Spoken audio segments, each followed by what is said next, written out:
what I need you to do is actually sorry, what would I need you to do? I need you, yeah, we need to change this so we can, when we have the chat, so we can invite, there's a way that you can invite everyone when you talk.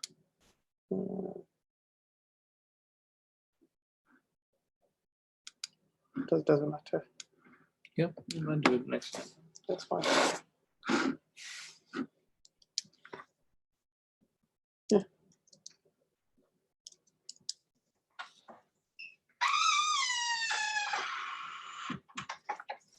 I'm loving the name Bucky. I'm not sure who that is.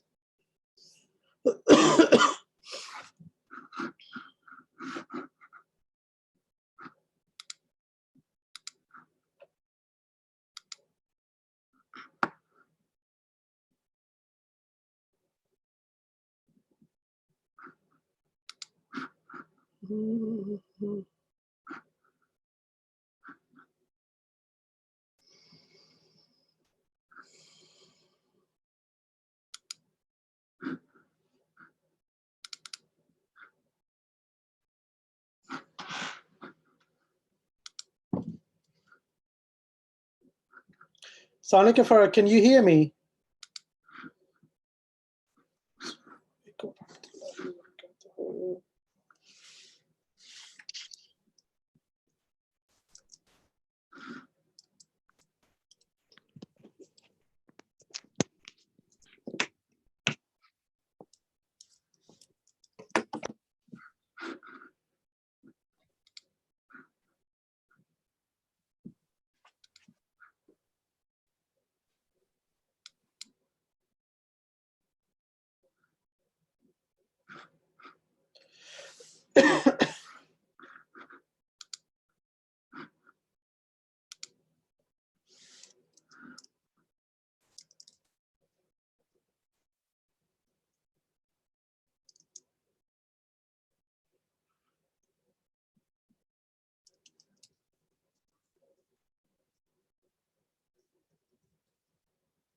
Hey, Tandori, how are you, bro?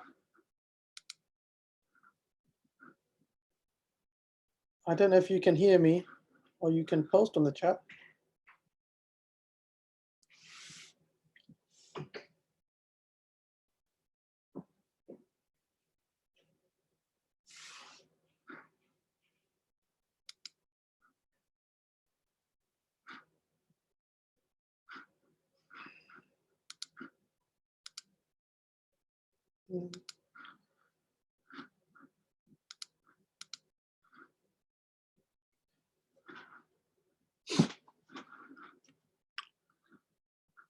Farah, are you able to hear me? If you can just reply in the chat, that'd be great. Or Tandora, if you can hear me.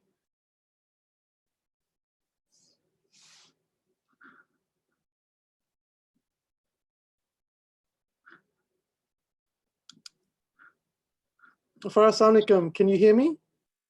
Oh, good. Yes, we can hear you. Perfect. All right, great.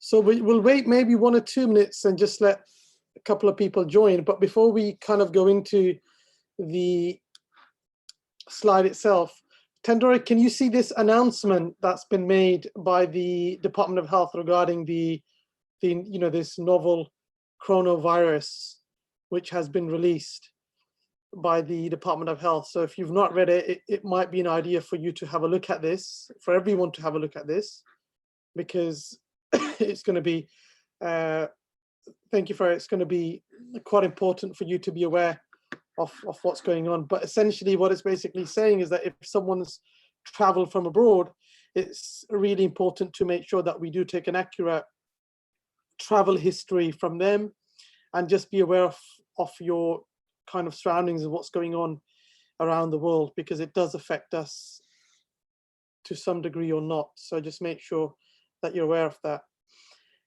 And yeah, today is inshallah the last webinar series, and it's going to be quite fun because this is something that you all should be comfortable with, and that is dysuria, UTIs and so forth. So that's going to be quite interesting. And I'm hoping that you are all quite comfortable with this, because the thing is that UTIs have been available to treat via PGDs for a long time. So it's going to be good to take a different spin on this. Is there anyone here who's never treated a UTI on a PGD and never issued like nitrofurantoin or trimethoprim?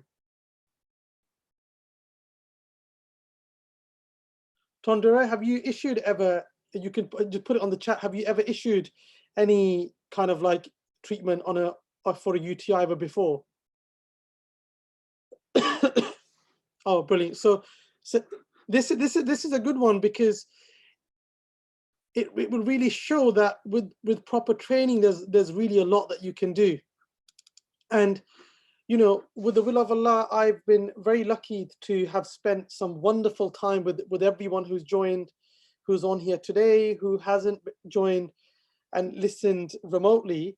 And a special thanks to Sadiku and Tohidul firstly for organizing this for everyone. I think they're doing an absolute wonderful work helping pharmacists and supporting pharmacists for what we need, because there's a lot more, you know, the more we support pharmacists, the more we can go on, upskill and achieve a lot of wonderful things. I wanted to give you my thoughts on the ITV program, and it's not something that surprises me in terms of some of the comments that are made. Yes, I'm obviously not happy with the comments that have been made, but nobody is, but it doesn't surprise me considering there's 11,000 pharmacies and the contract is such that we are being paid, or essentially have been being paid for years to dispense. So you now imagine a patient who walks into, majority of patients who walk into a pharmacy, that's the action that they're seeing, that actually all you're doing is, you know, in inverted commas, sticking a label on a box. So even now, yes, things are changing, but the perception is that, you know, isn't that what pharmacists do? I had a call from a patient last week and she said, you can't diagnose. You're not a doctor, you can't treat. You know, how will you know how to do diagnosis? You're not a doctor, you don't know how to do that. So, you know, why are you saying that, come into my clinic and so forth? So it did require some time, some patient education, and it requires pharmacists to work at a higher level. And that was the purpose of these webinars, because I'm very much aware that it's impossible for me to teach everything that I want to teach in an hour on any part of the body, you know, whether it's anatomy, physiology, pathology, histology, microbiology, minor illness. It's difficult within an hour to teach you everything that you need to be able to go out there and practice and, you know, and go out, treat safely. But what I wanted to do out of this webinars was to show you that anything is possible. You can achieve anything you want if you put your mind to it. That was the first thing that I wanted to show pharmacists, that if you decided to apply yourself to a particular discipline and you stuck to it, you are going to benefit humongously. You know, alhamdulillah, with the will of God, we've now signed up 5 students on our Medland Mastery program. So starting in March, I'm pretty busy, inshallah, with that, with the students who are doing the 6 months full-on hands-on course with Medland. So it just goes to show that if you offer people value and you're sincere, then people will invest with you. But it does require you to offer value, and it also means that you respect what the other person is giving you. So for example, if I have, let's say, you know, let's say Farah decides to come on a course and she pays, you know, £1,000, £500, £600, that is being given to me on the trust that I'm going to deliver on what I'm saying. Same concept applies when you go on to do a consultation with the patient. When that patient pays you £10, £20, £30, you now are responsible to make sure that you meet the requirements of that patient to the best that you can, So remember that in anything that you do, apply yourself to the max and reach for big targets. Don't set yourself standards here, because if you set yourself a standard here, you're not going to achieve it. You got to achieve higher targets. You've got to push yourself to the max. So I want to be the best that I can. And on a bad day, you'll fall slightly short, but you'll go well and beyond what you wanted to achieve. That's the first lesson that I was given when I started the training program, that Fahim, don't settle for little. Keep pushing yourself, keep pushing yourself. When the idea of the mastery program was put to me, I thought, wow, you know, that's 6 months worth of learning, a lot of value that we're giving. You know, I believe in it, it's going to work. And, you know, with the will of God, in the space of 2 or 3 weeks, we've signed up 5 students on the full-on mastery program course, because people believe that I'm giving them value. They've seen what I'm offering and they put their trust in me. Now it's a responsibility as a teacher, as a clinician, as a pharmacist, as an individual, to make sure you deliver on that. So, you know, aim for whatever you want to aim for. I'm proof that anything is possible. Pharmacists are willing to invest if you give them the right training and give them value. You know, I had individuals say to me, no one's going to invest. Why would pharmacists pay for training? Pharmacists do pay for training. Why wouldn't they? But how many times have we been to a training session and felt it's been a waste of time? That's what puts us off. How many training sessions have I attended and I think I've not learned anything? Some of it's down to the fact that our expectations are too much. That, okay, on a 3-day course, on a 10-day course, I want to be able to master, you know, medicine, and some of it's just bad delivery. So there's 2 levels to this. But if you apply yourself, you can achieve anything in life. And that's my advice to all pharmacists. Apply yourself. The whole purpose of this webinar series wasn't to teach you clinical, was to more get you to think that I can achieve anything I want to do. If he can do it, I can do it. That was the whole purpose of it. That was when I discussed with Sadiq Tawhidul, that was the whole purpose. It was my only purpose was to show everyone that this is possible. If you decide to disrupt the market, if you decide to challenge the status quo, if you decide to do things out your comfort zone and things that are not normal for people, it's going to work. And that's what I am, with Allah's will, starting to do. And I've done it. Well, I hope that I've done. So if you've learned anything from this, I hope it's that I can go on to achieve better than he can. I can achieve way more things than he can. If I want advice, I can get in touch with him, but I am now going to go out there and do what he's done, but 10 times more. The rest is, you know, anybody can pick up a book. So we will have a question and answer today. I want you lot to engage today, because this has got to be, you know, you guys have got to do this, because this, you know, dysuria, UTIs is so common. You know, Dr. Camille yesterday had asked me, Fahim, what's one of your bread and butter? And bread and butter in the sense that what conditions are you so commonly seeing? UTIs is one of them. See it all the time, all the time. So inshallah, let's move on from here now and take this off. So Bismillah ar-Rahman ar-Rahim, we start with the will of God. And just to recap on the different areas of the abdomen, I think it's really important for us as clinicians to be able to identify areas as they are anatomically, rather than saying the stomach. So I'm revisiting this because I mentioned that the abdomen we will touch on again, which is today. And this is quite important for you to remember the various areas, because then you can really understand if someone's having pain, that's like the epigastric region, you will be able to relate that to the structures that lie underneath. You will then be able to relate that to the different disease states. So from this slide, what you have to know, you have to memorize the various areas, take a picture of it, stick it on your consultation room. You don't have to memorize everything, because the more you do it again and again, it will go from the frontal lobe of the brain all the way to the higher areas where it will just stay as memory. So the more you recall, that's how you maintain things. You don't have to actively memorize it. If you keep saying it again and again, you'll recall. So this slide is quite important, how we can divide the abdomen into various areas.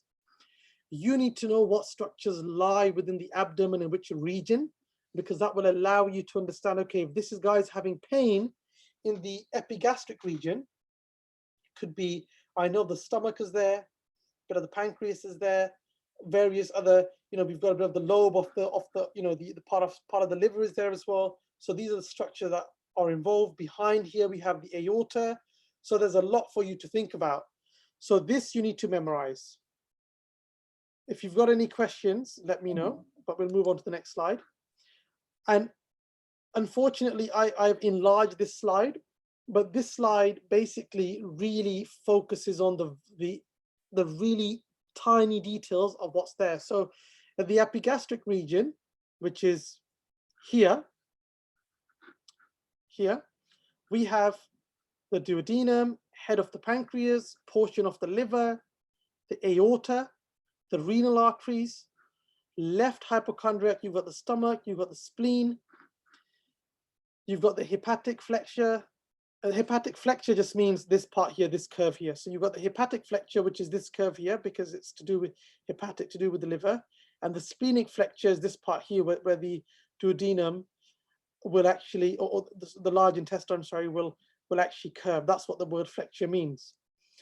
Now, my question to you is, just by you memorizing these structures, can you relate them to disease states just by knowing, oh, the stomach lies there, so you might have an ulcer? Can you, if you were so, I'm just going to pick on someone, Sajil, if you knew that the stomach sits here and any pain that was around this region must be from the stomach or the aorta, is that correct? Can you make that assumption, or is it not that straightforward?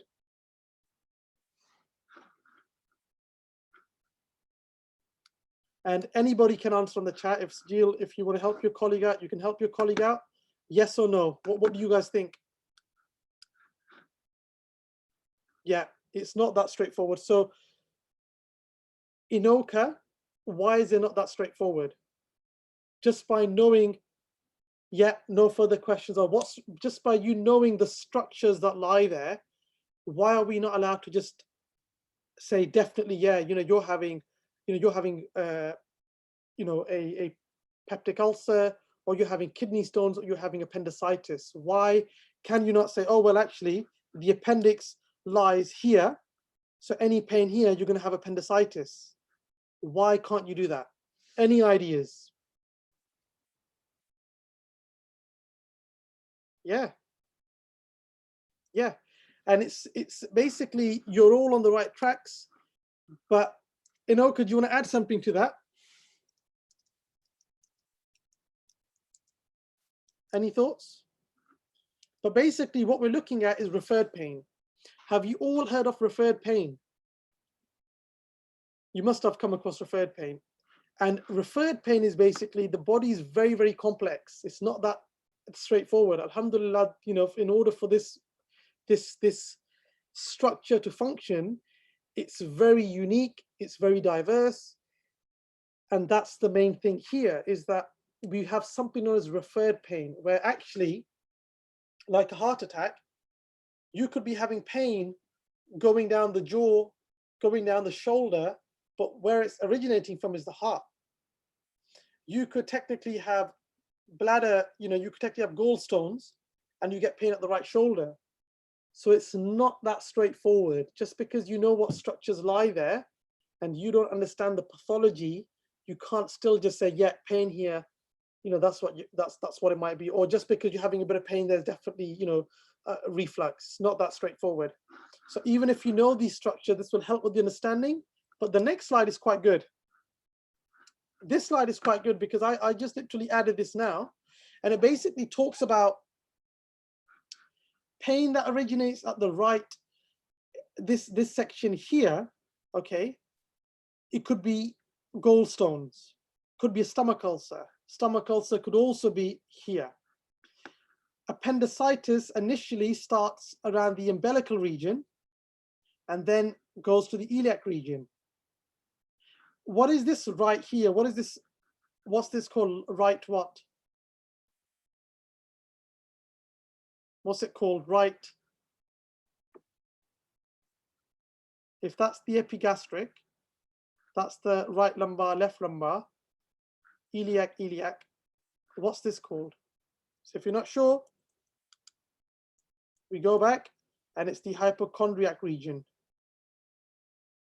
So you need to start to become more familiar with this. But the pancreas itself, right? If you look at the pancreas, it's actually hidden, but it actually goes all the way across. So you could have someone who presents with this real sharp, I won't use the word sharp, but pain that could be anywhere in this region. It could be any one of these structures. It could be stomach ulcer, it could be pancreatitis, could be gallstones. So this is where you need to really hone in on your pathology, where you're spending time understanding how the disease manifests. It's not that simple for you to just know that the kidneys lie here, so it's definitely kidney stones, or the liver lies here, it's definitely, some sort of, enlargement of the liver, hepatomegaly. It's a lot more than that. I've got this picture here for referred pain, and we can see that the appendix starts around this region. You could have gallbladder pain, right shoulder, and liver pain at the right shoulder. So referred pain is something that we don't actually know exactly why that is. So no one can actually say 100% why that happened, but it's definitely to do with the nerves and the way the anatomy of the human body. But this is something definitely worth looking into. Have a look at that. Apparently kidney pain can also go behind in the posterior portion here. Sorry, no, bladder pain. Really interesting stuff. Kidney pain can go down here to around the thighs. So that's important. The urinary tract. So tell me, can anybody name the structures of the urinary tract? Who can name the structures of the urinary tract? 3 major structures that make up the urinary system or the urinary tract. Any ideas? I'll name you one. Kidney. Because if you're treating a UTI, there is no way that every one of the chat here who's treating it, kidney, bladder, urethra is good. That's right, because you can't be treating a UTI and you don't know the urinary system. Something is definitely not right. There's no way that, you've all treated UTIs, and there's no way that, even if you might not be able to recall it, you're aware of it. You don't have to memorize everything, but you will know of it. But you need to know the urinary system or the urinary tract. And this is basically the urinary tract here. So what we have the kidneys, ureters, the bladder, the urethra. I highlighted the word urinary bladder because there's a problem with just having the word bladder, because we've got the gallbladder. So, in anatomy, we like to be very specific. We like to name things the way they should be named. And if you're going to mention bladder, you need to be specific. Is it the urinary bladder? What is it? The gallbladder? Bit naughty there. But this is ideally what we're looking at when you're dealing with the symptoms of dysuria or frequency. So you need to have a basic understanding of how the kidneys work, the function of the urethra, the bladder, and the urethra, which we'll quickly look into now. So what are the functions of the kidneys? Anybody give me the function of the kidneys, a bit of renal physiology? What are the functions of the kidneys? What's the purpose of these kidneys?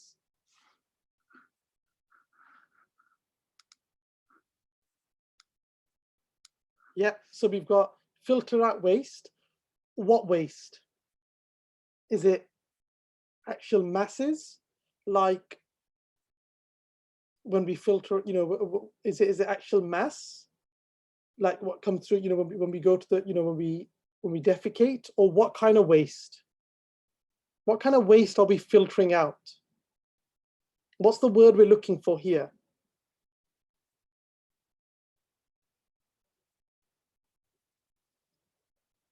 Beautiful. Tendora, I'm liking this.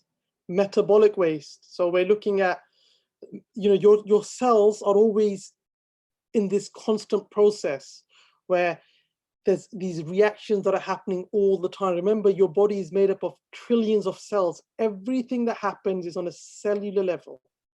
And then it goes on to the bigger picture, which is what you see. But when things are not right, it's on a cellular level. Your kidneys are filtering out metabolic waste.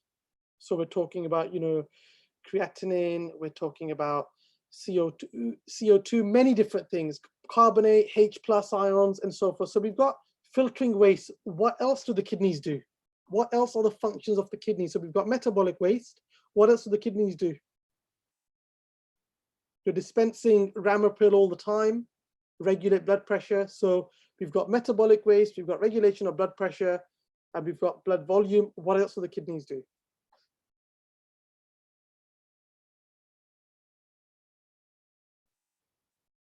Red blood cell production, yeah, I think they do. I think they do. Filtering blood, balancing electrolytes, yeah, balancing electrolytes. So that's important. So we've got filtering blood, we've got balancing electrolytes, stimulate red blood cell production. I think that's correct, Farah. I'm sure that's correct. I was reading something about that. I think that is correct. Double check that. I thought that normally happens. I'm sure the kidneys and the livers probably do get involved. Yet forms an active part of vitamin D. But the stimulates the red blood cells. You can tell us in the Q&A how that happens. Just a brief one. Forms active part of vitamin D. And who's heard of acidosis and alkalosis? Erythropoietin, nice. Yeah. Who's heard of acidosis, alkalosis, metabolic acidosis? Yeah. And this is all to do with H+, bicarbonate. These are all the ions that the kidneys are basically filtering, reabsorbing, secreting. Do you remember filtration, reabsorption, secretion, and excretion? Do you remember these four principles? Ring a bell when you would have studied it in pharmacy, the four basic principles, or the four basic, the functions of these nephrons, these functional units. Inoka, are you still with me? Everyone remember this? We'll go through it quickly. So these are the functions. So removal of metabolic waste, regulation of blood volume and BP, sodium, water, renin, regulate plasma concentration. So we're focusing on potassium, sodium, stabilizes pH, H+, bicarbonate, conserves valuable nutrients, and hormones, renin. So the moral of the story is that the kidneys are very diverse and they play a huge function.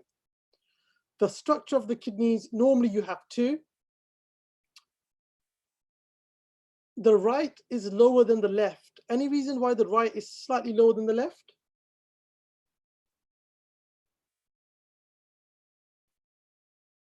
Yeah, so it's to do with absolutely, it's to do with the liver.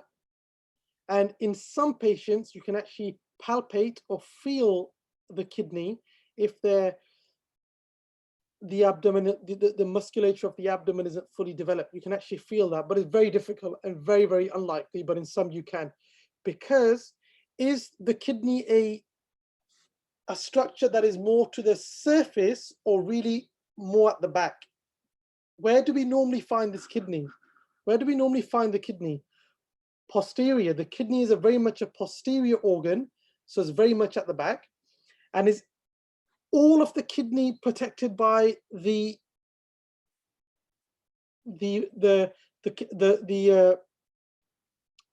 rib cage? Is the kidney all protected by the rib cage?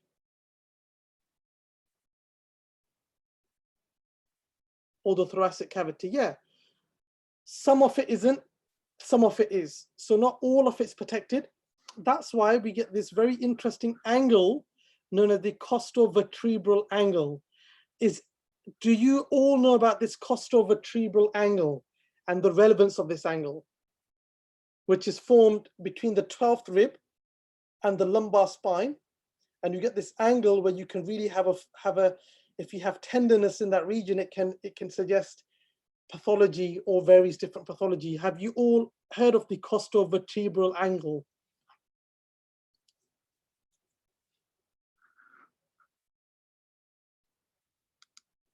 It's not where the ribs go off to one side. It's more to do with this basic angle that gets formed, and tenderness here suggests some sort of possible renal pathology. So if you have a patient who presents with back pain and you feel for this region and you percuss or you follow this technique and the person goes ouch, or they feel tender there, this could suggest that infection now, if it's an infection, could have gone to the kidneys, so it could be pyelonephritis. Doesn't always have to be pyelonephritis because it could be dermatological cause, tenderness there. It could also be musculoskeletal, but this is a very important angle that we can use when we have patients who present with back pain, nausea, vomiting, tenderness, and you have a feel for this region and it's tender.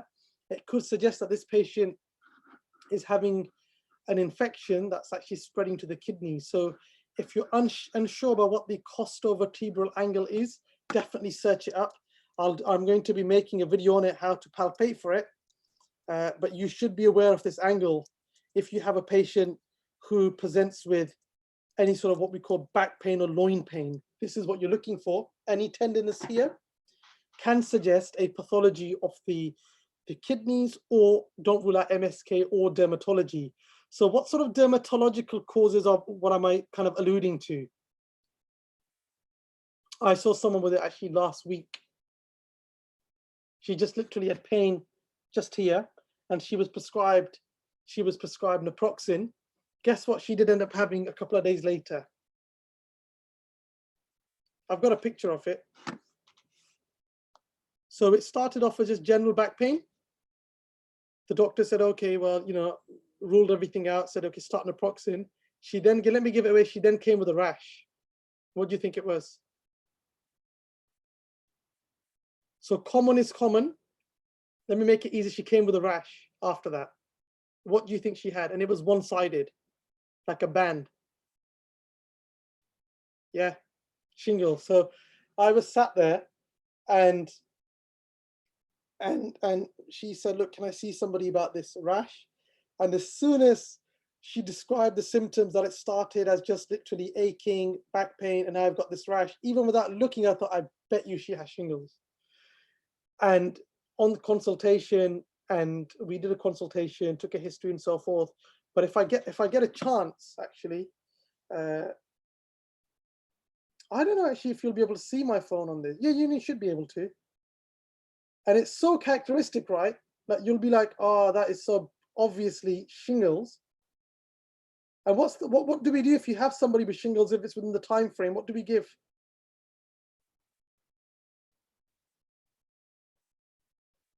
Can you see that? If I enlarge this, can you see this? Can everyone see that picture?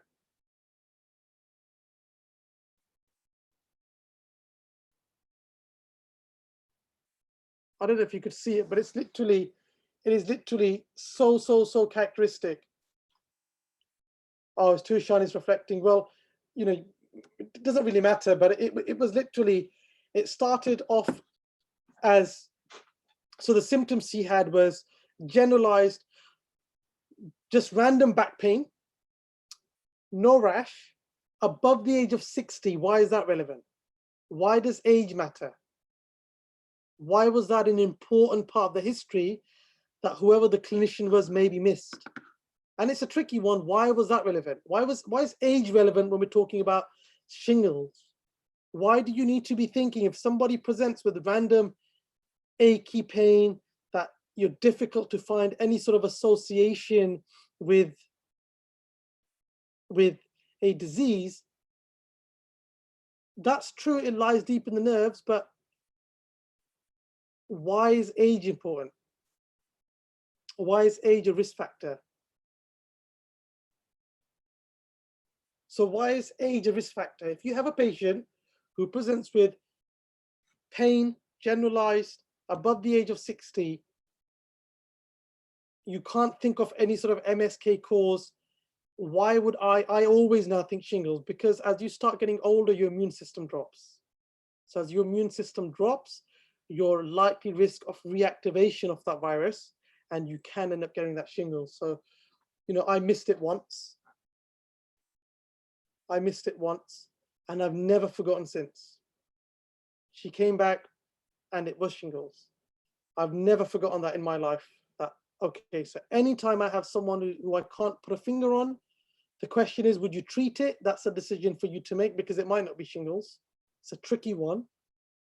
But I think if somebody presented with symptoms that suggested of shingles, without the rash, can't think of anything else, possibly with discussion with the patient that I might start them on the treatment possibly. But again, this is not a discussion on minor illness, but it's a decision for you to make, and it's a difficult one because you don't, is it shingles? Because it might not be shingles. So do you start to treat?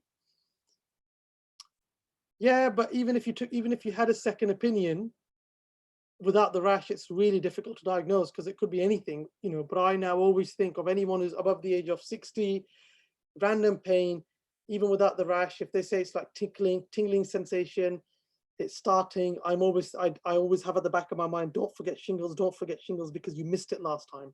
Don't forget shingles. So that's the point about dermatology. Just because they have tenderness here doesn't mean that it's always going to be a kidney cause. The kidneys are normally 150 grams. They shape like a kidney beans. They're reddish and brown. And the reason they're reddish and brown because they're highly vascular. They have huge amount of blood supply. I can't remember at the top of my head how many liters. I think it's 1 liter or something that they actually filter every single, something like that every day or something. I can't remember the actual facts itself, but this is the nephron. And what we have is, this is where you're going to have all this filtration, reabsorption, secretion, and excretion.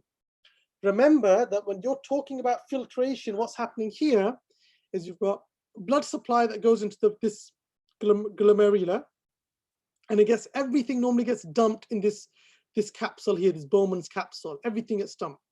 So you've got ions, you've got unfortunately some proteins, because this has windows, so it's fenestrated. So when the pressure comes, the pressure squeezes out all these different, protein, not normally protein, but amino acids and ions and water and so forth, gets dumped inside here. When it gets dumped inside there, then we look at reabsorption. So where are we reabsorbing this? If this is getting dumped in here, in this proximal convoluted tubule, where is it being reabsorbed to? Where are we reabsorbing this? This is important for you to understand, getting your head around this reabsorption. You are basically dumping things out from this blood supply, and then you're reabsorbing it back into the blood supply because your body might need it. That is what we mean by reabsorption. So it gets dumped in these nephrons, and then the proximal convoluted tubule and various parts will start to play their role, and all the different sodium, potassium, chloride then your body can play about and say, okay, I need to reabsorb this, because we don't want to lose out on our glucose. We don't want to lose out on water. We don't want to, we need to maintain that pH. We need to balance the ions. So reabsorption means that it goes back from the nephron into the blood supply, or the vasa recta, it's known as vasa recta. So it gets, this here forms this is the vasa recta. This really complex blood supply is the vasa recta. And your body's quite smart. It dumps everything inside, then it reabsorbs what it wants to reabsorb. Then we have secretion.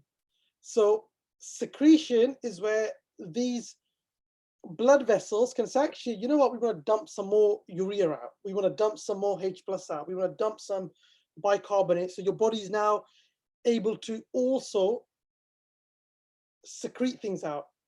So you have this process is happening where we're dumping things, we're taking things back, we're dumping things back to maintain blood pressure, to maintain blood volume, to maintain the pH of the blood. It's a really complex process, but we don't have time to go into renal physiology. But it's a really cool process how your body is able to manipulate various areas, and it's all to do with filtration, reabsorption, secretion, and excretion. So is that clear for everyone? Does that make sense? Does that make sense for everyone? I don't want it to be too rushed, but does anybody have any questions before we continue that might be slightly, that you might feel is it doesn't make sense about what we've spoken about so far? Sadikur, Tendorai, Bobby, Farah, Maruf, Sajil, Shoaib. Is there anything here?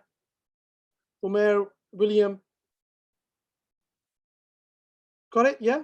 it's pretty straightforward. We're not really going into the depth, but what you need to understand is if I'm going to be treating a patient with dysuria or any sort of urinary symptoms, do I know what structures could be involved? I now understand you've got the kidneys, we've got the ureters, we've got the urinary bladder. We're not talking about the prostate for a reason. We've got the urethra. I know the function of the kidney. It's all to do with regulation of, filtration, which is removal of everything dumped inside the nephrons. Then we're reabsorbing what we want. We're secreting what we want. We're then excreting everything out through the urine. So the body is playing a very major role. So the kidneys are really, really important. So an infection of the kidney is a serious problem. Okay, so that's the kidneys done. Urine consists of urea, creatinine, and urobilin. So what gives urine its yellow color? And can you drink your own urine? Can you drink your own urine? Can you drink? And it's a weird question, right? Can you drink your urine? Yeah, you can. It's actually, unless you're having a UTI, it's sterile. You can drink your urine. So there was this program I was watching, I don't know why, but it was to do with survival. If you were stranded, and there was, obviously we know that drinking, seawater is no good because of the salt content and so forth. How would you prolong? And I was shocked that apparently you can drink your own urine. Obviously, eventually, if you had nothing to drink, eventually you'll stop having. You won't just be peeing. Yeah, I know it's random, right? But urine is actually sterile. It's actually you can reabsorb everything. You don't have bacteria in that unless you're having a UTI. Is it clinically, is that relevant? Probably not. But I thought we'll put a bit of a spin onto that. But not that I would encourage it. And I think we'll leave it at that. But it's the urobilin that makes it yellow. Sometimes you have really diluted urine with water. Other than water, what else can make your urine really, really white? Other than water. Alcohol. Search it up. The effect that alcohol can have on the color of your urine. It's all to do with, the antidiuretic hormone and the complex. You'll try this weekend. Oh God, no comment. If you're in a situation where you're stranded and you've got nothing to drink, you might want to consider it. But we'll probably leave it at that. But don't try it this weekend, Bobby. Please don't try it this weekend. But yeah, it's alcohol. Alcohol can also affect the color of the urine. Quickly moving on to the ureters. It's muscular tubes that connect kidneys to the urinary bladder. And this is quite important because it actually also does peristalsis. So the muscle actually contracts. So if the muscle contracts, this is why people who have stones in the ureter have this really the sharp pain that can originate from the upper part going all the way down to the iliac region because of this spasm that you get. It's literally a spasm. So somebody who presents with, most people who have stones, it's they normally can't sit still because it's spasming and it's really, really painful. So if you've got someone who's got pain and that's starting from the back going right to the iliac region, you might be thinking of possibly kidney stones. And it's a muscle, it contracts to move this urine. And then we've got the bladder, and the bladder holds the urine. There are certain conditions that don't allow the body to hold the urine, and you have this urgency, and that's when you start to have infection. So we're going to start to look into that now. So we've now reviewed the kidneys. We know the ureters will remove all that waste. The bladder will store it, and the urethra will allow it to move out. I'm sure you know that the female urethra is shorter than the males, and that puts them at increased risk of infection. because on sexual intercourse, you can actually start to push some of that bacteria and start to colonize around the bacteria, around the bladder. So this is why females will always be at slightly more risk of developing UTIs because of the shorter urethra, whereas a male that has to travel longer. And that's why sexual history is also quite important when you're starting to take a history regarding a UTI. Now, this is something that key terms that you should understand. What does dysuria actually mean? When we're using the word dysuria, what does it actually mean? What does dysuria mean? What does dysuria mean?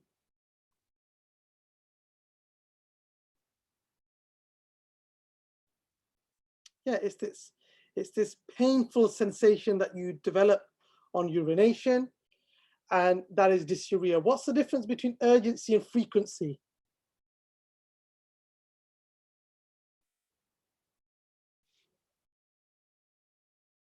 What's the difference between urgency and frequency? It's something I used to get mixed up all the time. Urgency and frequency.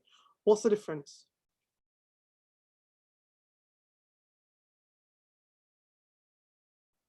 Who wants to guess? Farah, do you want to give it a guess?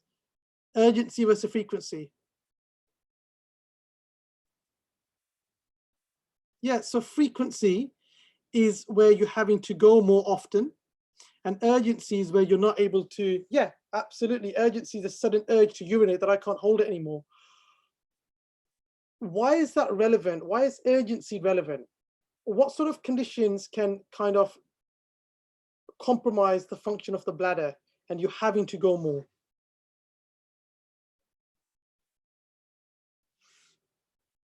Yeah, polyuria, diabetes, UTIs. Why UTIs? What is it about UTIs? What is it about UTIs?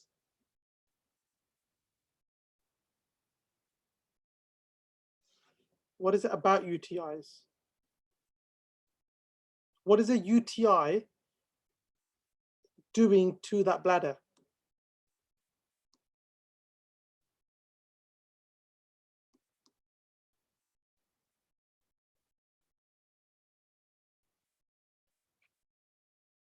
Yeah, it's literally what it's doing.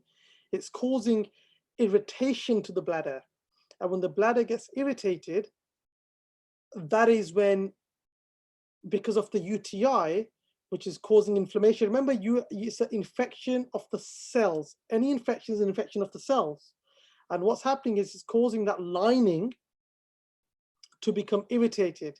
And when that lining becomes irritated, that's when you start to get this, you start to get this pain, this irritation, and frequency and so forth, and urgency. Complicated versus uncomplicated UTI. Which patients would you not be treating if they presented to your pharmacy with a UTI? Which kind of patients? Well, you could treat it. Do you want to be careful with? Yes, children. So what's the definition of an uncomplicated UTI? What's uncomplicated mean? So uncomplicated is a female patient who has no pre-existing medical conditions and is generally fit and healthy. If you have any patient who falls under the category of pregnancy, male,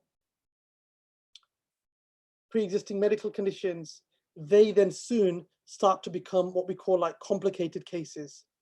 So you want to, postmenopausal, many different disease states. So anybody who is literally just, a female patient who has no pre-existing medical conditions is an uncomplicated UTI, obviously within a certain age range.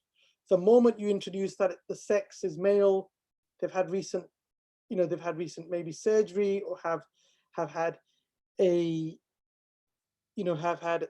sort of any sort of surgery, or is pregnant, or what's the word, has a catheter fitted, then they become the age range for, I think it's what's the age range? I believe you're looking at possibly above the age of 50, but we need to double check that. I'm not totally sure when they would fall under a complicated case, but somebody can check that out for me. You know, what is the age range? But you're looking at basically, I think it's postmenopausal. I think it's postmenopausal, or which will then, because once you have a decrease of estrogen, it can also cause an increase of getting UTI. I think it's postmenopausal, but double check that. I'm not sure at the top of my head, you know, what age range. And everything you don't need to remember. That's why you have access to knowledge. It's not an exam. You can easily check it up. But if someone can check it up for me, that'd be great. You know, so is 16 to 65, what's that? Is that uncomplicated, right?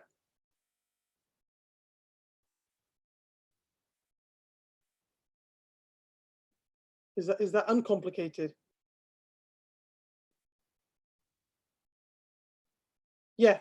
So I think 16 to 65, I think that's the age range where it's normally classed as uncomplicated, because you know, you're not worried about estrogen deficiency, or you could be menopause and so forth, but it's to do with that age range. I don't think there's a strict definition, but if somebody can find it for the group, that'd be great.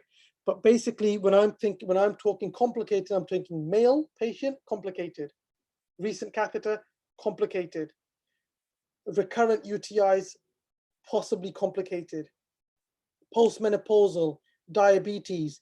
These are all the things that make it complicated, and I need to start thinking a bit more that if I'm treating this patient for UTI, does this patient fall under the complicated case or uncomplicated case? So just keep that in mind, and you can find various definitions. Let's start taking a history now. 32-year-old female patient complains of burning with urination. Oh, no, it's not 12 years, it's 12 hours. If that patient had presented with 12 years, if you treated that, I would be very, very shocked. It's not 12 years, 12 hours. So,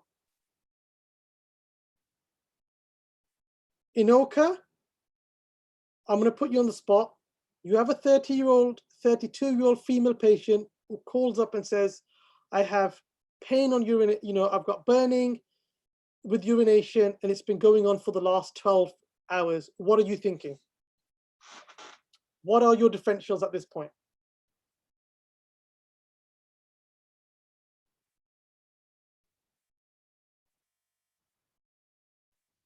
And you can help your colleague out. Anybody can start to put this out there. You need to take a history now. I'm a 30-year-old female patient. I've told you, I've rang up and I've said, you know, I've got pain, I've got burning with urination over the last, it just started literally 12 hours ago. So we've got pyelonephritis, we've got cystitis. What else can we be thinking? What else are you thinking? Beautiful. UTIs. Absolutely, Tendorite. Wonderful. STDs, STIs. What else are you thinking now? So we've got 4. Then we'll start to go, obviously, remember what's common is common. So we've got, I'm going to write it down. We've got UTI. We've got cystitis. We have STIs. We've got pyelonephritis. That can fall under UTI. What else could we have?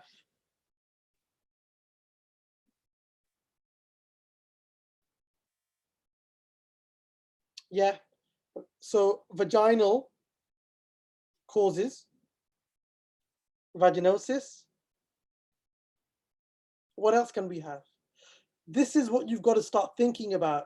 You need to have at least, you've got to be thinking at least 7, 8, 9 different things. I say 12 should be coming at the top of your head to be thinking, yeah, new medication, which medication? I can't think of medication. I didn't think of that. But which medication could be possibly causing these symptoms?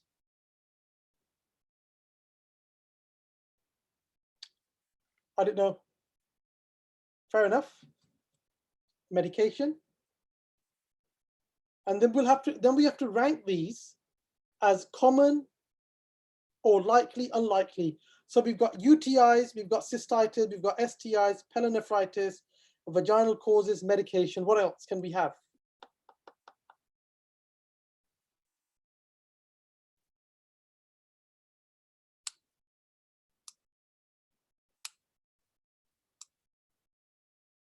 Yeah, foreign travel.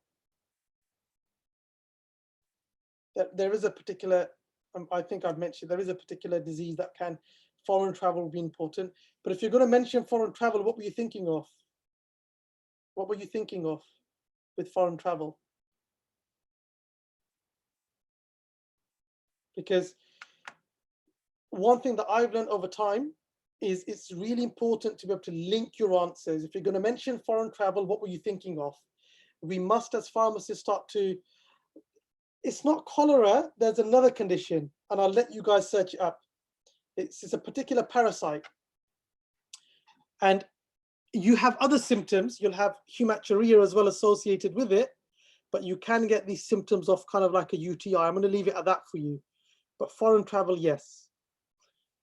So next time you see a patient with these symptoms, we'll move on here. This is just some of what I'm thinking. So you're thinking UTIs, possibly anxiety, but that's not at the top of my list.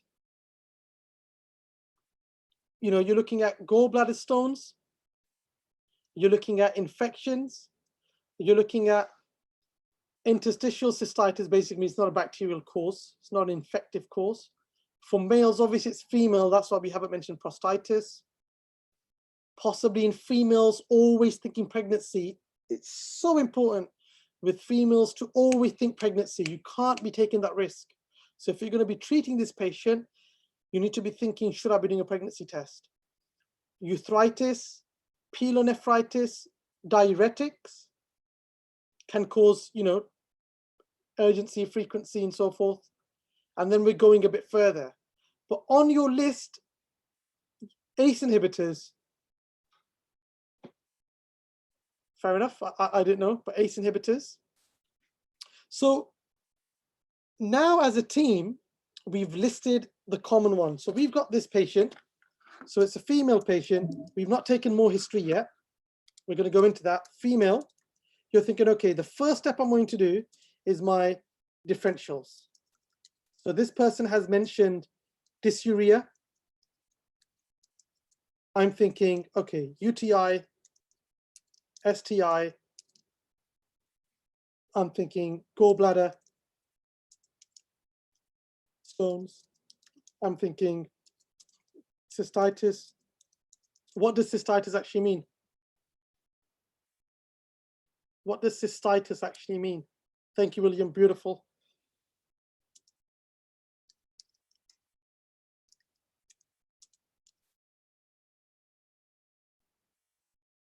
So that's what we're thinking at the moment.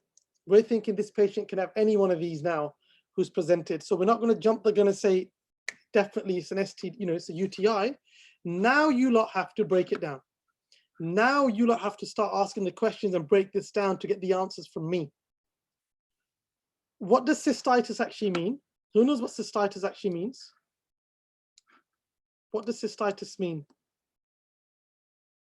Yes, it's inflammation of the bladder. It does not mean an infection. An inflammation of the bladder could be caused by an infection, but it doesn't mean it's an infection. It's inflammation of the bladder. Now, how are you going to rule out some of these? What do you need to know from me?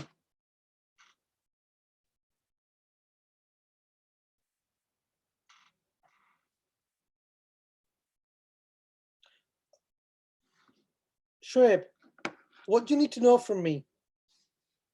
What are you thinking now? How are you going to differentiate between a UTI, an STI, gallbladder stones, normal cystitis, vaginal cause, or medication? How are you going to, oh, you're on the phone, okay. So, Sajil, Maruf, anyone? Tandorai, Umer, this is a patient who's in front of you now. You're the pharmacist. Okay, so what symptoms, why any of the symptoms for her? What do you want to know? Ask me. What would you like to know? What symptoms?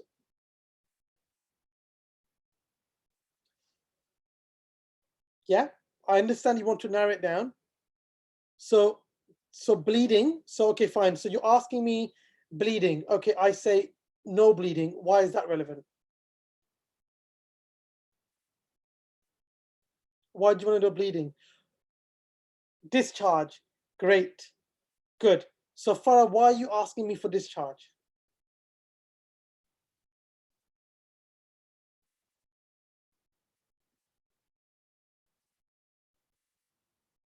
Which,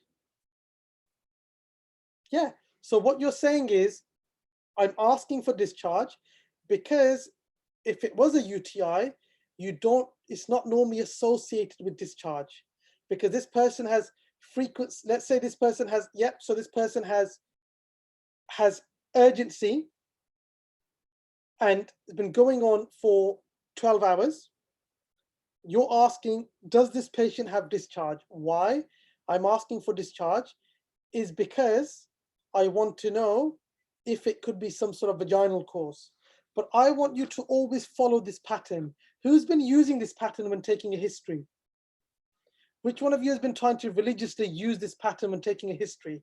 Presenting complaint, history of presenting complaint, social history, family history, drug history, past medical. Who's been using this pattern?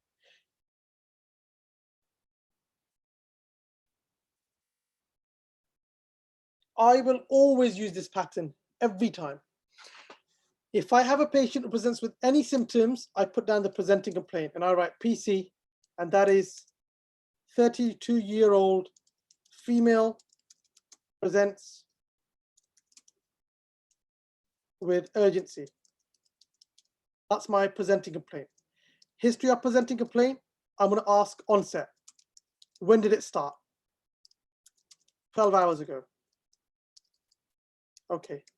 So it's not something long-term. It's something I'm comfortable treating. Chlamydia and sexually transmitted infections sometimes take, these can be going on for a long time. If the patient said to you, I've been having it for, I don't know, I've been having it for, 14 days. You need to start thinking 14 days. It's a long time. So the onset is important. So location, it's difficult to link that with this, but that will be more to do with pain. We'll get to that. Duration, there all the time.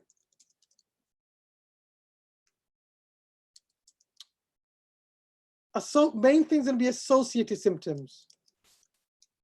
Now, what do you want to know with associated symptoms? What do you want to ask me? What do you want to ask me with associated symptoms? Why temperature? So why temperature? Why do you want to know temperature?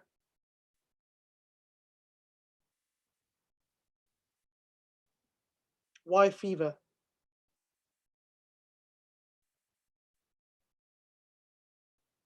Yeah. What kind? So which one of your conditions that we mentioned out of UTI, cystitis, STIs, pyelonephritis, vaginal discharge, foreign travel, medication, which one of them can cause you temperature out of those? Does a UTI normally cause a temperature? Does cystitis normally cause temperature?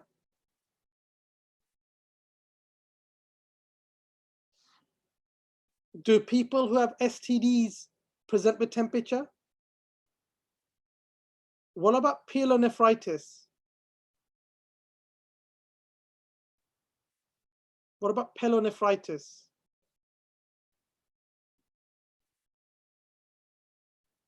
Yeah, pyelonephritis is an infection of the kidney and it will present with nausea, vomiting, back pain, temperature. So that's why you're asking for temperature. We're trying to link it back to the pathology. Why are we asking for temperature? I've got a patient who's got, let's break it down. He's got dysuria, so pain on urination, I know that. The onset has been 12 hours. Duration, ignore that. Associated symptoms, fever, no fever. What else do you want to know with associated symptoms? So we're thinking, okay, if this patient doesn't have fever, it might not be a full-blown kidney infection. What other symptoms are you thinking? associated?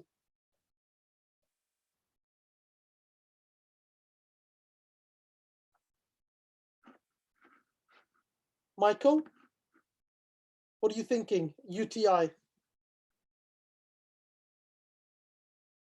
Rash. Yeah. What were you thinking about rash?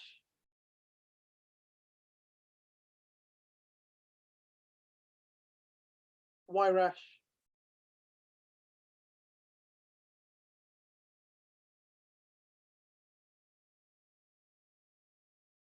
If you're trying to link it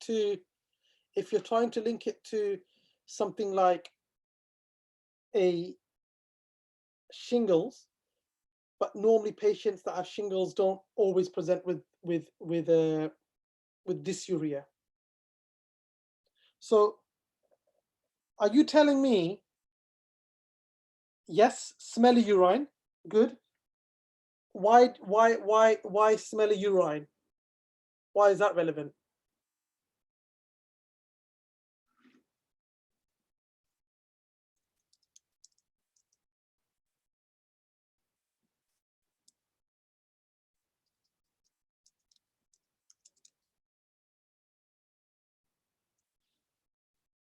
Yeah, and it's to do with the presence of bacteria, so that's fine. And I say it is slightly smelly. It is slightly smelly. Good. Farah, why did you say for cloudy urine? What were you thinking? Why cloudy urine? Why?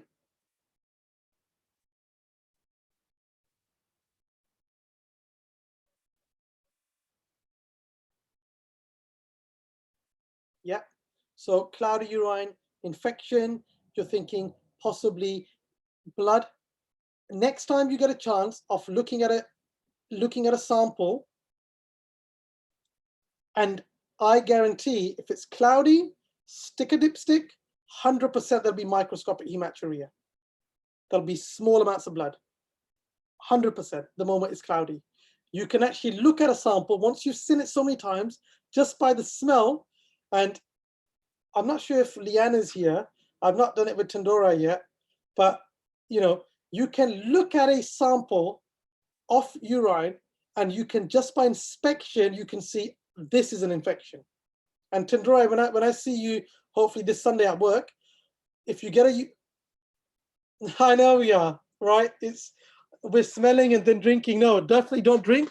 Smelling, believe it or not, I know it's not nice, but it really does make a huge difference to your, you can actually, just a whiff will tell you. And I can now, I've got to the stage, the moment I smell, I know it's bad.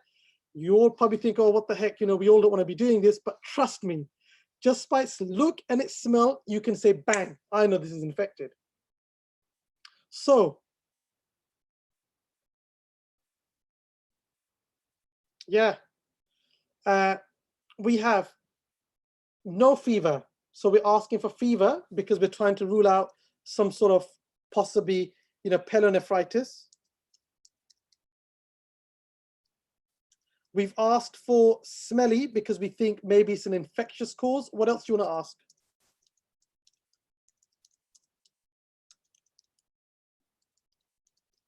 We've looked at color. We've got color. Before we go to pregnancy and breastfeeding, look at the map. Onset, location, duration, characteristic, associated, aggravating, relieving, treatment, social history, family history, drug history, past medical review of system. When we go to pregnancy, breastfeeding, you have to follow this structure. You have to follow this structure. If you start jumping and weaving, you're not going to be able to do this. You have to be, we're going to stick to associated symptoms at the moment. You're not done yet. You must follow this structure. Only then will you become good at this, and only then will you be able to follow a pathway and you're not going to make a mistake when you're diagnosing. You have to follow this methodically. You won't make a mistake. So we've got color. What other symptoms could be associated that we want to be asking for? We've got fever, color, smell. What else? Associated symptoms. Good, beautiful. Back pain. Why back pain?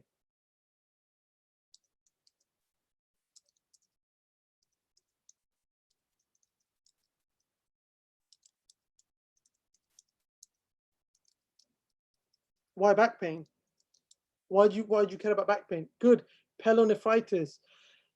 This is really tedious, but you have to follow this pathway. You have to tell yourself, no, I'm going to take a history the way a history is taken. Anybody who's sat in with medics or looks what medics do, they spend years just taking a history. And they don't understand what to do with it, but they've drilled that they have to take a history. They'll take presenting complaint, history of presenting complaint, onset, location, duration, characteristic, associated, aggravating, revealing, relieving symptoms, treatments, social history, family history, drug history path. They follow that pathway. Ask any doctor, tell us when you started medicine, how you became good at this and history taken. They said, we just go on the wards, learn to take a history. I haven't got a clue, but we had to follow that structure. You must follow this structure. You must follow this structure. If you don't follow this structure, you're never going to get good at this. Michael, this is lesson 1. This is lesson 1 for Michael. This is lesson 1 for everyone. Even if you are on the mastery program and you're not, you need to take a proper history. Even if you don't know what to do with it, you need to start following this pattern. What other associated symptoms? You mentioned discharge.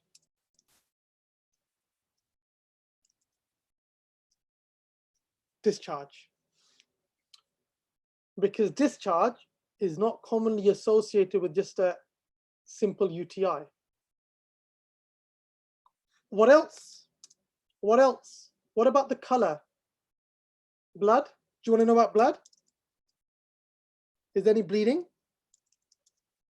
Because that totally changes the whole picture, because once you couple in bleeding, everything is changed. Now, this, anybody who's a prescriber who sat here in Oka, this is a real good chance for you to prescribe, or Bobby, or, you know, if Mark's not here, I'm not sure which ham, Sadiq or whoever's a prescriber, this is a real good chance for you to really start to diagnose and treat UTIs properly, because we're really going through it in depth. So we've got, for the associated symptoms, we've got color, we've got back pain, discharge, we've got fever. Do you want to ask about nausea, vomiting? Why do you want to ask about nausea, vomiting?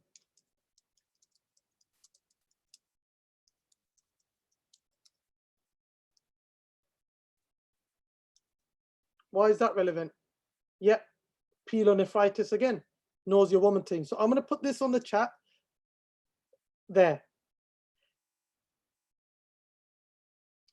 What about sexual history? What's important on a sexual history? Why would you be interested in a sexual history from a patient who presents with dysuria? Why do you care about sexual history? You know, I got told off so many times from Dr. Akib and Dr. Alvi whenever I never used to take a sexual history. Yeah, I would, when I started to treat UTIs, I didn't always take a sexual history. And by not taking a sexual history, you're not really able to really say, okay, does this patient have an STI? Now, Shoaib, you've mentioned STI. If I told you that I have a regular partner, would that increase the risk of an STD or decrease the risk of an STD?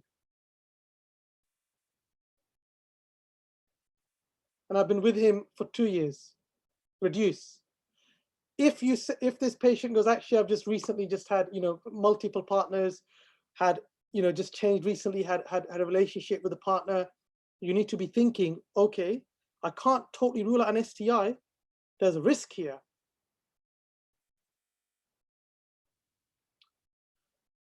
What about family history?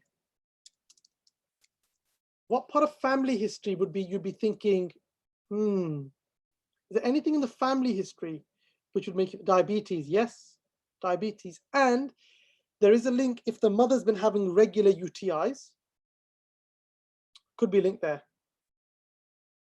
No, there's a lot more in a sexual history. there's a lot more in a sexual history, but I'm not actually going deep down inside, but there's a lot more that you're looking at sexual history. But if you had a patient who had dysuria, so this patient had literally just dysuria, no discharge, you ask a sexual history and she goes, look, it's a regular partner I've had, your chance of an STI would be more bottom of the list. If I had a patient who said, look, I've got, symptoms of a urinary tract infection, so pain on urination, there's frequency, I ask, can I, I'm going to have to ask some questions about and take a sexual history. Is this, tell me how long have you been with your partner for? And she goes, it's my regular partner. We do sex without a condom, and we do vaginal sex, not anal sex. I will be ruling out if there was nothing else that prompts like discharge. If there's no discharge, I wouldn't be thinking of an STI, because chlamydia, gonorrhea, they all present with other symptoms. Sure, does that answer your question? It's not all about the sexual history, but if she goes, look, it's a regular partner, we regularly, have intercourse, and why would I be thinking an STI? But obviously we don't know about her partner, do we? You don't know what he's been up to. She might be practicing sex with him, but is he just practicing sex with her? So drama, absolutely drama. Yeah. And you can't, I've had this before, and you have to ask this question separately, because the moment you ask anybody else, have you got multiple partners? What do you think they're going to say? With his partner just sat there, yeah. They're not going to say yes, are they? So absolutely drama. So we've done a sexual history, we've taken a family history, drug history, you're looking at diabetes, you're looking at certain medication. What about the past medical history? You've got diabetes. What else do you want to know? You want to know, have you had it before? Have you had these symptoms before? Because if she says, yes, I've had it before, and she goes, look, I think it's a UTI, I read a study that apparently women are very, very normally spot on. If they've got a UTI, they've got a UTI. I'm not saying use that as a guideline, but normally if a woman says to me, I've got a UTI, and I take a history, I'm pretty much thinking, yeah, if she's got a UTI, she knows the symptoms, fair enough, probably is a UTI, if everything else fits the brackets. Then we look at review of systems. You're looking at reviewing the entire body then. So what are you going to ask for review of systems? Head and neck. What do you want to know about head and neck? What do you want to ask about head and neck? If you were to review my entire body, what are you going to ask about head and neck? Doesn't have to be relevant to a UTI, but you have to ask about head and neck. So you're going to ask the patient, let's start with the head. Any pain in the eyes, any loss of vision? No. Any difficulty swallowing, any lesion in the mouth? No. How's the ears? Fine, perfect. Move down. Chest, any chest pain, any difficulty breathing, any shortness of breath? No, fine. Moving from the chest, let's go to musculoskeletal. Any aches, pain, joint pains, muscle aches? No. Let's go down to let's look at what we're looking for. We're looking for the psychiatric, any depression, any suicidal thoughts? Are you more stressed than usual? No. So you have to review every part of the body once you've come up to, just in case you missed something out. You have to get into the habit of doing this. Madam or Farah, can I confirm any sort of loss of vision, any pain, vision? No. Any difficulty swallowing, breathing? No. So you're looking for upper head and neck, looking for the respiratory system, looking for the cardiovascular system, looking for the integumentary system, the skin, looking for lower abdomen, you're looking for head and neck, you're looking for chest, you're looking for legs, you're looking to review the entire system. You have to review and ask specific questions about that system to make sure you've not missed something out. You've not missed something out. You definitely don't want to miss something out. That's how you take a thorough history all the time. You need to get to the habit of doing it. Presenting complaint. 15-year-old patient presents with muscle ache. What's the history? Onset, location, duration, characteristics, associated symptoms, aggravating symptoms, relieving, treatment. social history, family history, drug history, past medical history, sexual history, surgical history, review of systems, pregnancy, periods. You've got to follow it in a systematic way every time. Even if you don't know what you're doing, write it down in that manner. You can't go wrong. You can't go wrong. And that is, next time you have an STD, sorry, next time you have somebody with a UTI, that's what you're thinking. So if we move on to the next slide. And this is some of the things that I put down. The time, how long you've had the symptoms for can affect your diagnosis. Menstrual cycle, because you're looking at pelvic inflammatory disease. Sex makes a difference. What point do you feel the pain? Does food affect it? Incontinence. What about incontinence? Would you be treating somebody with incontinence and has these symptoms? What do you reckon? Bobby, would you treat somebody who goes, I've lost control over urination? Would you be treating someone like this?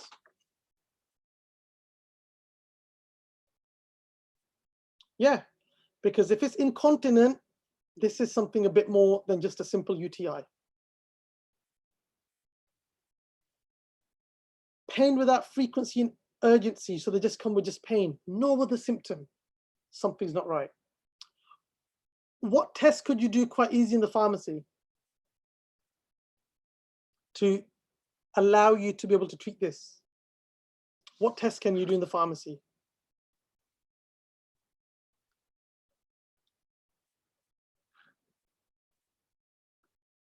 What test can all of us do in the pharmacy to easily be able to treat this, to be able to help with your diagnosis?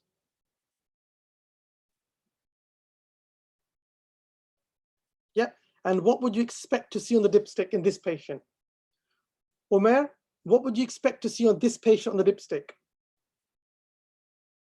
If this patient had a UTI, what would you expect to see?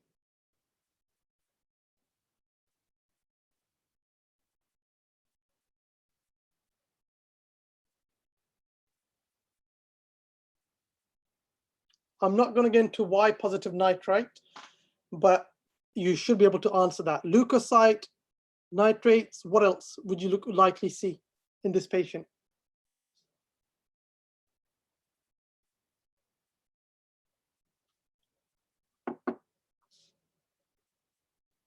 Ooh, protein. That's getting a bit serious. Can happen, but blood, yeah. Why blood? Why would you see blood?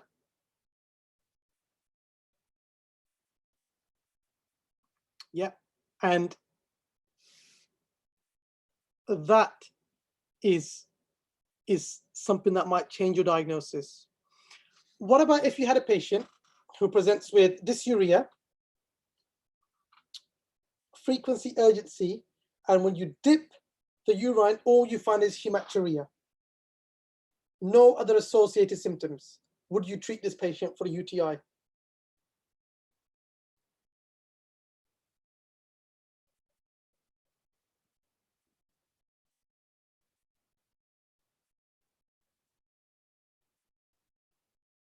I would treat. If this patient had urgency, frequency, on the dip, no bacteria found, no nitrates, but had microscopic hematuria, I would treat. Yeah, we would need to investigate the other causes, but I would treat.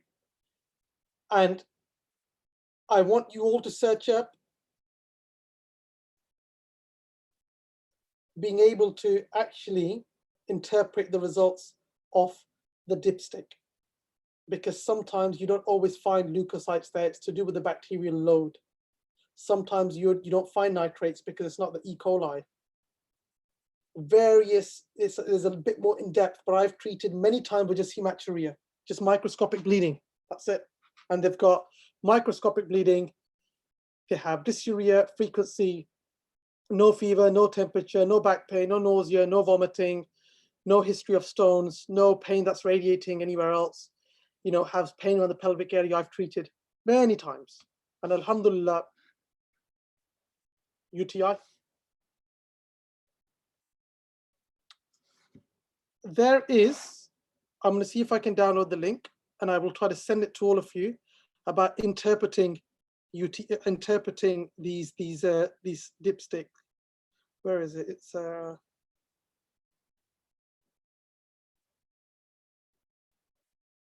here. Let's see if this works.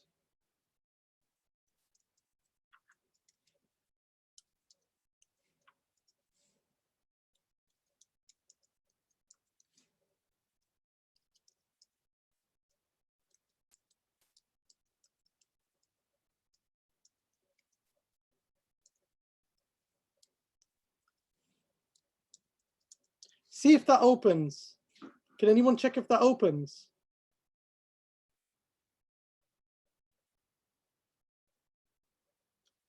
I don't know if that's going to open. Read that. Oh, you lot can all see it as well. Oh yeah, you share. It does open. Have a read of this. This will answer everything that you're looking for about what it means about UTIs. After you've read this, you're never going to have a problem with UTIs again. This is going to be bread and butter. Bread and butter. This will tell you everything about UTIs. Another one I want you to read, because I think you should be treating UTIs left, right, and center. There is no way why you shouldn't be treating UTIs left, right. And how am I going to give you this? Okay, look at this. Here, look.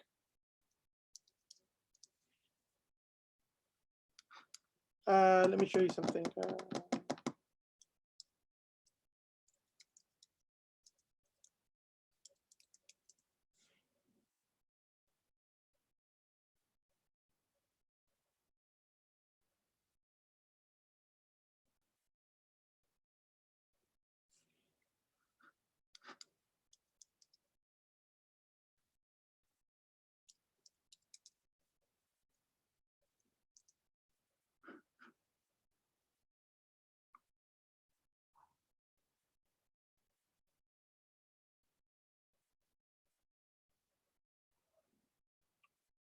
It is, I will find it.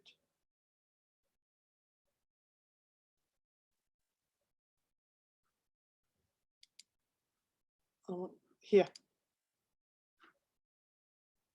Read this.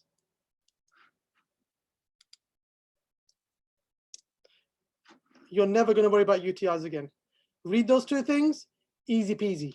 This breaks down everything that you need to know about, you know, if you had nitrates, didn't have nitrates, which antibiotics to give. It talks about pathophysiology. It talks about, you know, which antibiotic you treat. How do you know uncomplicated versus complicated? Literally, that's how I started treating my UTIs. Obviously, on discussion with doctors and so forth, but just by reading those two materials, this should be easy for you guys. And it also gives you, you know, we've not even discussed about microbiology, because you can't just randomly start treating without knowing what you're treating. You know, but it's definitely worth looking at. But if you look at these two things, this is bread and butter. You know, you lot treating UTIs, it's going to be it's going to be easy peasy. But read these two, understand these two, save these two, and whenever you want to learn something, I always literally type this in. This is what I do. You lot can see the screen, right?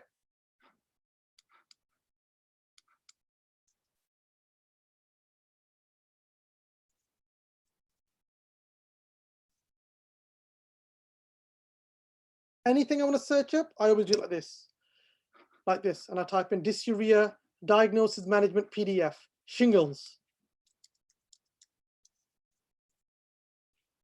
And it comes up with, it will come up with, you know, it will come up with all the different kind of papers, because what you want is papers. What we don't want to look at is just basic stuff, you know, by the British Association of Dermatology. That's for patients. That's for patients. What you want is, how do I diagnose? How do I treat? How do I manage? And these guys are great. AAFP, fantastic. But anything I want to search, I just type it in there. Anything. You give me any symptom. I don't know. Impetigo. If you just started doing this, you'll start picking up stuff. Impetigo, bang, straight onto that. It will tell me how to diagnose, how to treat. It will give me the differentials. I can start reading. That's how I started doing it. Beautiful. It tells me exactly how it starts. It'll give you the differentials. It'll give you the treatment. It gives you the rationale for it.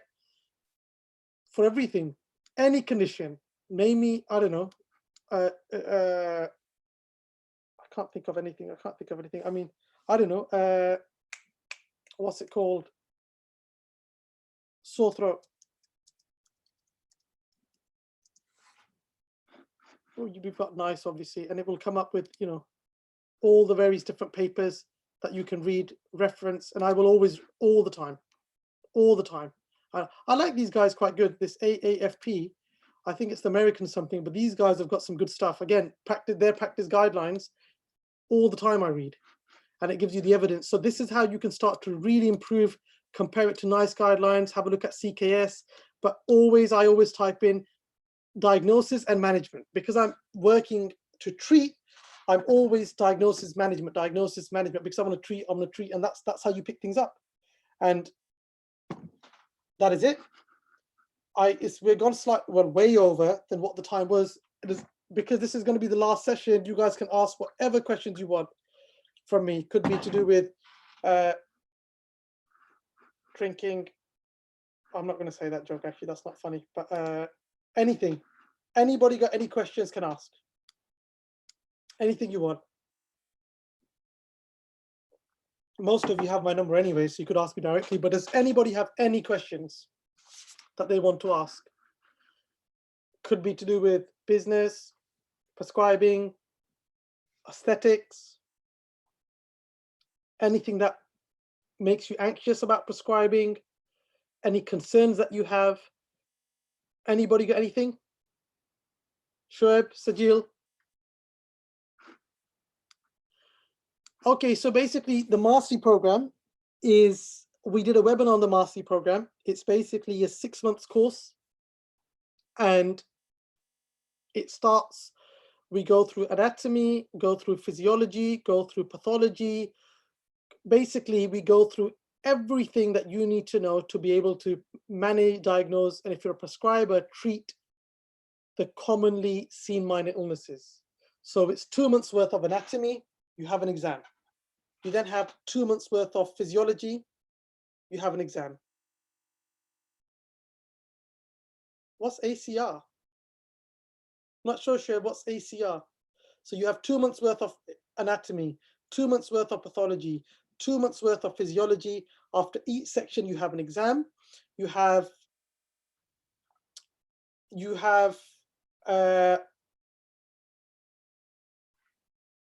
also have assessments when you see face-to-face studying with doctors as well.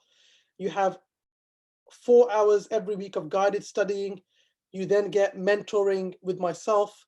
So when you're treating, you get to speak with me on the phone. So it's basically the whole structure where we guarantee if you pass the assessments and you go through the course, you will be able to safely diagnose, manage, and treat the conditions that we've listed there, which is all the commonly conditions that you're going to see that are basically high value for you.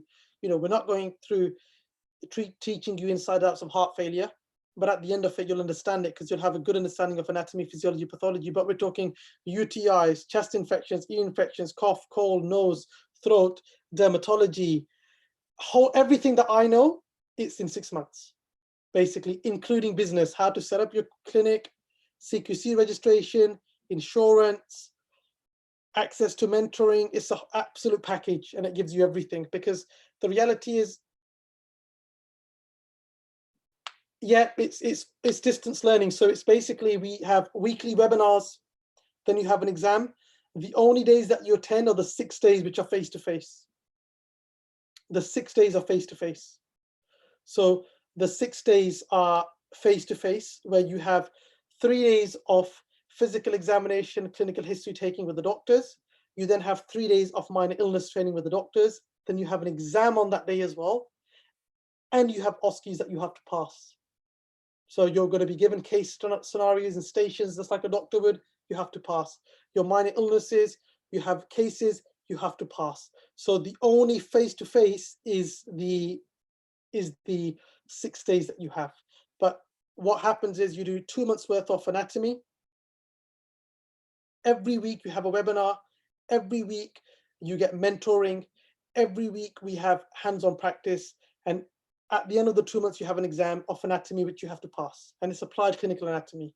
You pass that, you move on to step 2. Step 2 is then physiology, where we go through all the physiology from top to bottom. You have to pass that.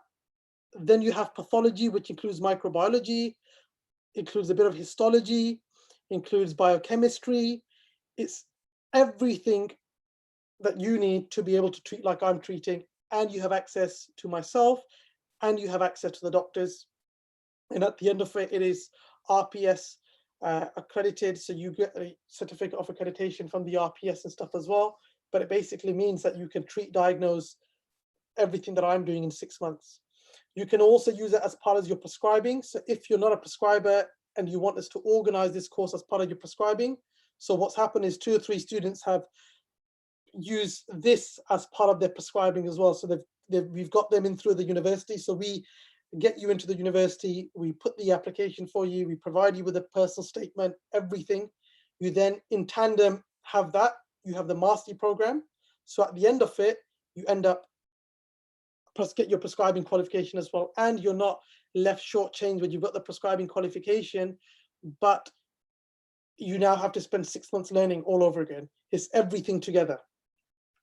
In addition to that, it's the business side, because ultimately you want to make money, right?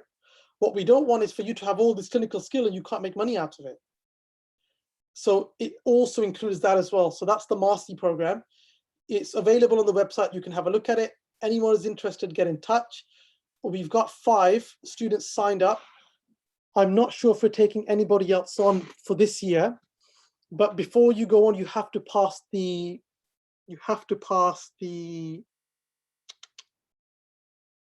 interview. It's not for everyone, because if your vision and your thinking, your mindset doesn't match mine, it's not going to work. If you don't have the drive, if you don't have the passion, if it's not right for you, it's not going to work. So there have been 3 or 4 students who we've not taken on because they're not at the right place at the moment. And what I'm thinking, their thinking isn't matching. For example, I can teach you to drive and I can give you 1,000 lessons. If you are not comfortable, even after passing your exam, to be able to prescribe, there's nothing I can do for you. So that's why I always seek, is this person, is he brave? Is he going to be able to make a decision? If he can't make a decision, then this is not the right person for us. You can pass, you can be academically smart, but you have to make a decision. I had a patient last week or yesterday, otitis media, so I thought, couldn't see past the pus, prescribed clarithromycin, hasn't responded. I've now gone in and I'm trying with caniston because I think it actually might have a fungal element. So you need to be having that experience. Yes, I've got access to doctors who I speak with. From the mastery program, you get exactly that as well. So you're exactly the same, but ultimately you have to make that decision. They can't make that decision for you. So we can give you the theory, we can give you the practical, we give you the business skills. If you're not brave enough to do it, it's not going to work. Anything else? Any other questions?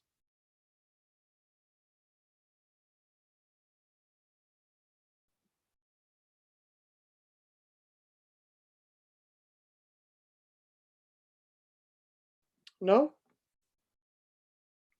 In that case then, God bless you all. Thank you for all your support, all your time.